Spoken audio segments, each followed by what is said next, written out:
अभी कुछ समय पहले अक्षय की एक फिल्म आई थी जिसका नाम था पैडमैन। और उस फिल्म में दिखाया गया था कि महिला को जो मासिक धर्म की परेशानी होती है, ये कोई छुपाने जैसी या शर्म करने जैसी चीज़ नहीं है। और उस फिल्म में इन सारी चीज़ों को बहुत ज़्यादा खुलकर दिखाया गया था। लेकिन आज भी अगर हम हमारे समाज की बात करें, हम हमारे देश की बात करें, तो हमारे देश में बहुत से हिस्से ऐसे हैं, या कहें कि बहुत ही कम हिस्से या कम लोग ऐसे हैं जो इन चीज़ों में शर्म नहीं करते हैं या छुपाते नहीं हैं, वरना अधिकतर लोग इन चीज़ों को छुपा कर करते हैं। और आज भी हमारे देश में ऐसी बहुत सी महिलाएं हैं, बहुत से परिवार भी हैं जो ऐसी चीज़ होने पर महिलाओं को बहुत सी चीज़ों को छूने से इनकार करते हैं और उन्हें इन चीज़ों को लेकर शर्मिंदगी फील कराई जाती है, जो कि बहुत ही ज़्यादा शर्मनाक घटना है।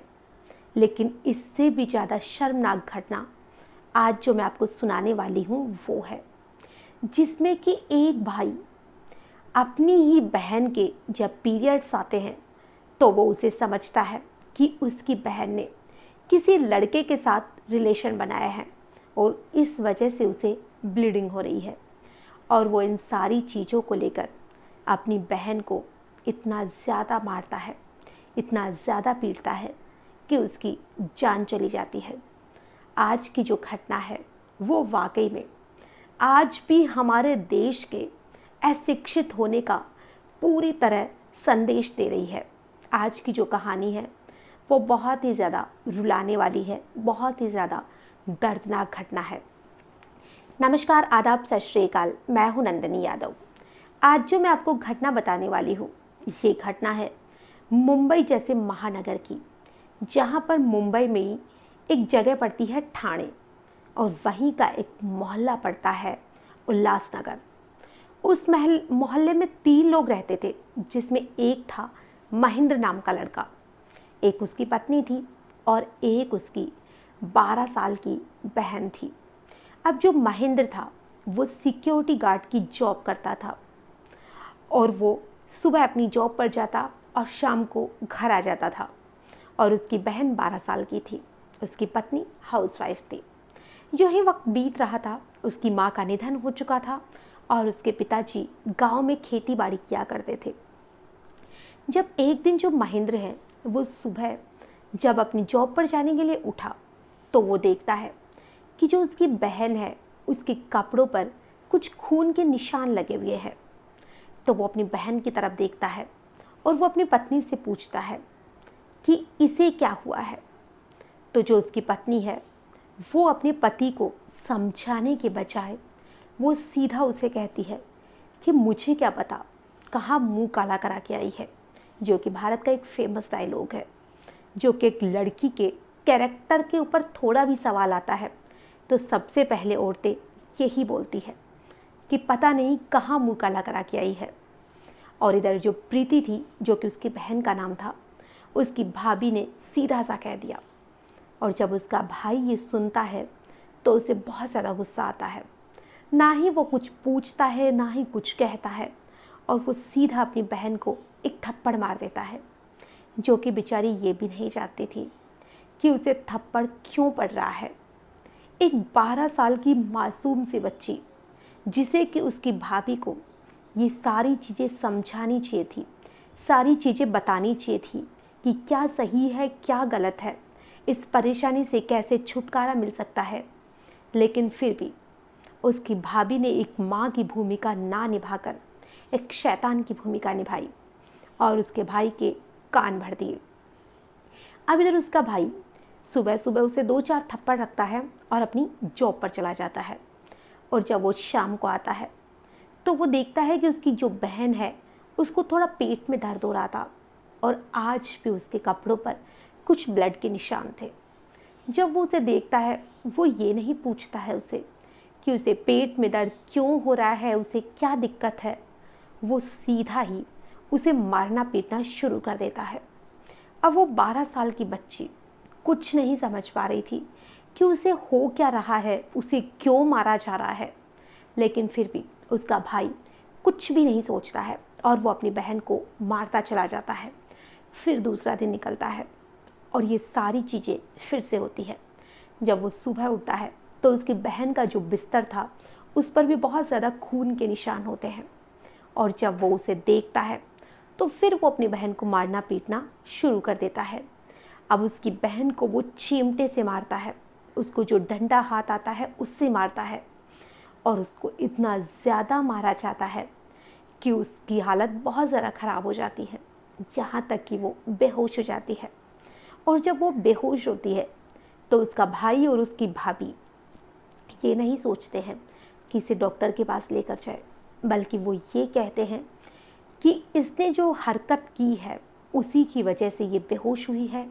यही बेहोश नहीं हुई, बल्कि ये बेहोश होने का नाटक कर रही है। लेकिन जब उसे कुछ घंटे तक होश नहीं आता है, फिर उसे डॉक्टर के पास ले जाया जाता है। जब डॉक्टर को दिखाया जाता है तो डॉक्टर कहता है कि ये तो मर चुकी है, लेकिन उसके शरीर पर जो मारने के निशान थे वो अभी भी मौजूद थे। तो जो डॉक्टर है वो पुलिस को कॉल करता है, और पुलिस को कॉल करने के बाद में वहाँ पर पुलिस पहुँचती है, और ये जो केस था वो एएसआई अंजू के हाथ में आता है, जो कि बहुत ही अच्छी इंस्पेक्टर थी। अब जो अंजू इस सारे केस की जब छानबीन करती है और उसके घर वालों से पूछा जाता है कि आखिर में इसको चोट कैसे लगी, तो उसका भाई कहता है कि पता नहीं, शायद स्कूल वालों ने मारा होगा। अब स्कूल में जाकर छानबीन की जाती है तो वहाँ पर ऐसा कुछ भी नहीं मिलता है, या कोई कुछ भी ऐसा नहीं कहता है कि स्कूल में उसके साथ कुछ भी गलत हुआ है। लेकिन उस स्कूल की जब उसकी फ्रेंड्स से बात की जाती है तो उसकी फ्रेंड्स कहती है कि जो प्रीति है उसको पीरियड्स थे, इसीलिए वो स्कूल भी नहीं आ रही थी, वो बस एक दिन ही स्कूल आई थी और उसके बाद में अभी वो स्कूल नहीं आई। तो जब वो उसके भाई से बहुत ही ज़्यादा सख्ती से पूछताछ करते हैं तो उसका भाई सारी चीज़ बता देता है, और उसका भाई कहता है कि पता नहीं इसने किस लड़के के साथ रिलेशन बनाए हैं जिसकी वजह से इसके बहुत ही ज़्यादा कपड़ों में हर जगह पूरे घर में खून फैला हुआ था, और इसी वजह से मुझे बहुत ज़्यादा गुस्सा आया और इसीलिए मैंने इसको मारना शुरू कर दिया।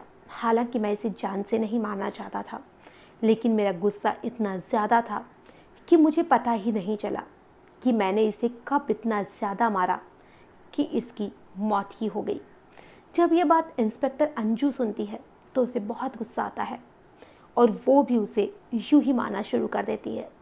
और फिर उसकी वाइफ को पकड़ा जाता है और उसे भी इसी तरह से व्यवहार किया जाता है। और जो इंस्पेक्टर अंजू है वो उसकी पत्नी से कहती है कि तुम तो एक औरत हो, तुम भी हर महीने इस परेशानी से जूझती हो, तो तुम्हें क्या इतना पता नहीं था कि तुम्हारी ननद को कौन सी दिक्कत है, लेकिन तुमने अपने पति से बताया क्यों नहीं।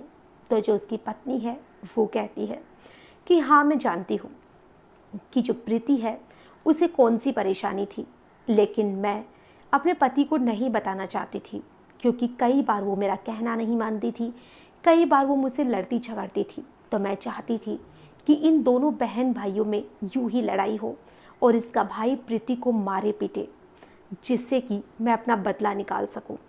और ये बात जब इंस्पेक्टर अंजू सुनती है तो उसे बहुत ही ज़्यादा गुस्सा आता है कि लोग सच कहते हैं कि एक औरत ही औरत की दुश्मन होती है। अगर उसकी भाभी चाहती तो वो उसके भाई को उसकी परेशानी बता सकती थी, तो शायद वो समझ जाता। और उसका भाई, जो कि एक बहुत ही ज़्यादा बेवकूफ़ इंसान था, जिसे इन चीज़ों के बारे में कुछ भी पता नहीं था, जो कि एक अशिक्षित समाज की निशानी कह सकते हैं। वरना आज भी स्कूल हो, कॉलेज हो, हर जगह ये चीज़ पढ़ाई जाती है, बताई जाती है कि ये जो मंथली परेशानी होती है वो एक हर लड़की के साथ होती है। लेकिन फिर भी उसके भाई ने इन चीज़ों की तरफ ना ही तो ध्यान दिया, या हो सकता है कि उसने ध्यान देना ज़रूरी ही नहीं समझा, क्योंकि उसके दिमाग में तो उसकी पत्नी ने गलत डाल दिया था।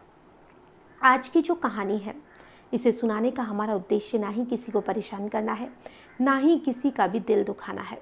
हमारा उद्देश्य बस इतना सा है कि कुछ चीज़ें ऐसी होती है जिसमें इंसान को कुछ दिमाग लगाने की ज़रूरत होती है, या किसी की परेशानी समझने की ज़रूरत होती है। अगर उसका भाई उसकी बहन की उस परेशानी का पता चलने के बाद में वो अपनी पत्नी से पूछता। और आजकल तो इंटरनेट एक ऐसी चीज़ है जहाँ पे आप कुछ भी सर्च कर सकते हैं। तो वो अपनी पत्नी से पूछता और वो अपनी बहन से पूछता कि तुम्हें क्या परेशानी है, तुम्हें क्या दिक्कत हो रही है। तो शायद आज उसकी बहन की मौत नहीं होती। आज भी हमारे समाज में ऐसे बेवकूफ़ इंसान रहते हैं जिसके बारे में तो सोचा भी नहीं जाता है। तो आज की जो कहानी है इसमें हमारा इतना सा ही उद्देश्य है कि आपके भी घर में बहन होगी, बेटी होगी, जो भी हो, अगर किसी के साथ ऐसी परेशानी हो तो आप उसके साथ पूरे प्यार से पेश आए, उसे समझे, उसे समझाने की कोशिश करें। क्योंकि ये परेशानियाँ कोई छुपाने जैसी या शर्माने जैसा इसमें कुछ भी नहीं है। ये एक कुदरत की देन है जो कि सभी के साथ होता है। आज की जो कहानी है इसमें बस इतना ही। फिर मिलेंगे किसी नई घटना के साथ। तब तक के लिए